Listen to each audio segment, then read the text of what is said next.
كم مرة لقيت نفسك بتكلم نفسك في المراية؟ كم مرة كان صوتك عالي؟ كم مرة اكتشفت انك بترد على نفسك؟ وعامل حوار كمان مع نفسك. مسا على كل مستمعينا الحلوين، مستمعين هاي فايف. معاكم جهاد فكري كل يوم خميس الساعة 6. صوتي النهاردة جايلكم من المايك اللي بيسمع كل حاجة، حتى الكلام اللي بنقوله واحنا لوحدنا. النهاردة حلقتنا عن الناس اللي بتتكلم مع نفسها. بصوا بقى، أنا بجد مش عارفة مين اللي قرر إن اللي بيكلم نفسه ده شخص مجنون. لا بقى، ده أكتر شخص صادق في الكون. أولا، هو بيتكلم مع حد قادر يفهمه. يعني مثلا واقف في المطبخ بتقشر بطاطس وتقول لنفسك أنا المفروض عامل دايت، نفسك ترد وتقولك بس البطاطس مش محسوبة، دي خضار. فبعد 10 دقايق تكون واقف بتسخن الزيت عادي جدا. أو تبقى ماشي في الشارع ومخك بقى عامل فيلم كامل، سيناريو حوار من إخراجك وتأليفك. كنت لازم أرد عليه كده، كان لازم هزعق وأقول كده، كان المفروض سبتهم ومشيت. لا لا، تفتكر زعل من اللي قلته؟ أكيد لا، أنا كنت بضحك وياه. أيوة يا سيدي، كل ده حصل في خيالك انت وبس، وانت لابس سماعتك ومحدش لا سامع ولا فاهم اللي انت بتقوله أساسا. بس لازم نعترف سوا إننا مش بس بنكلم نفسنا لما نكون زهقانين، لا، ده بيكون ساعات كتيرة طريقة في التفكير. بنراجع نفسنا أو بنحلل موقف حصل معانا. ممكن كمان نكون بنجرب الكلام قبل ما نقوله، وساعات بنجرب الكلام اللي كان المفروض نقوله بس معرفناش أو ملحقناش نقوله. أحيانا بنتخانق مع نفسنا، وساعات بنصالح نفسنا.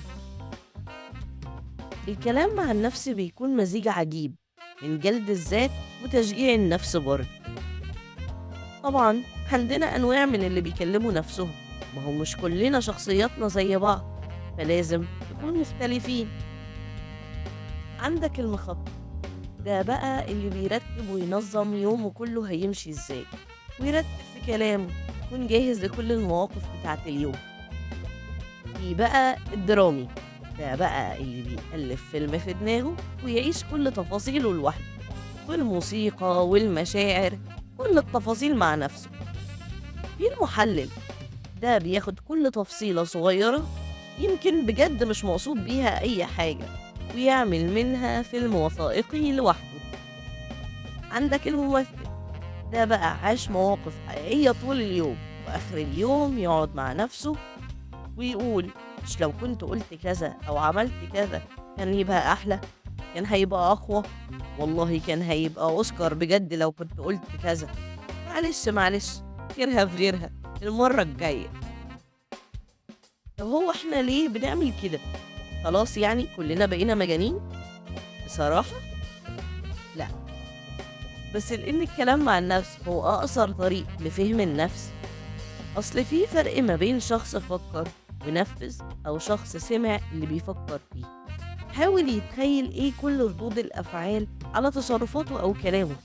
أصل ممكن وانت بتسمع نفسك تكتشف حاجة كنت ناسيها، أو حتى ما كنتش واخد بالك منها. يعني الحوار الظريف اللي بيحصل قبل النوم ده مش كله اوفر ثينكينج مضر، لا خالص، ده في منه مراجعة بسيطة لليوم اللطيف. في ناس بقت تكلم نفسها بصوت عالي، بس استنى انك تقريبا هتكون عملت حاجة كده، زي مثلا انا كنت سايب المفاتيح فين؟ لا لا، حاططها هنا، ولا مش هنا؟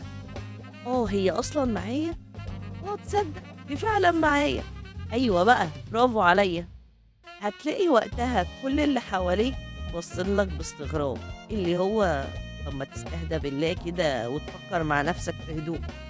او صمت مثلا، احنا مالنا طيب.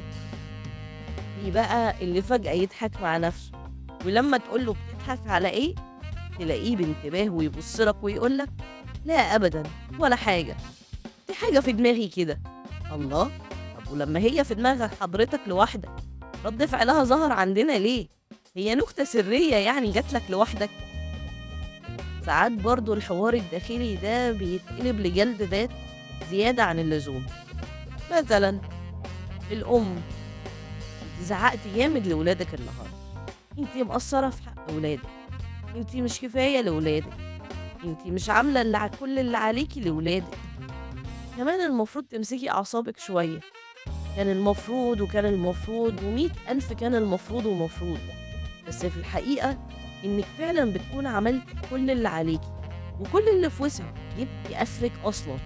خلاص ما تقلقيش وخدي نَفَسِك وألف high five ليكِ لإنِّك أم عظيمة. عايزاكم تشاركوني في الكومنتات وتحكوا لي إيه أغرب حاجة قُلتوها لنفسكم بصوت عالي، وفي الآخر ما فيش مانع نتكلم مع نفسنا، بس المهم ما نكدبش عليها. كل واحد فينا عنده الحوار الجواني بتاعه، بس دايمًا خلّيك خفيف وصادق، اضحك وهرّج مع نفسك لإنها بجد تستاهل، تستاهل تقول لنفسك high five على كل اللي بتعمله. وأخيرًا وليس آخرًا، خلّيك دايمًا على الموجة، خلّيك دايمًا في الmood الحلو. كنتم مع جهاد فكري في برنامجكم هاي فايف، واسمعوا صوتكم قبل ما الدنيا تعلي صوتها عليكم، وحافظوا دايما على ابتسامتكم، وطبعا الكلام في الموضوع ده عمره ما بيخلص، ودايما للحديث بقية. كل يوم خميس الساعة 6، وإلى اللقاء في حلقة جديدة.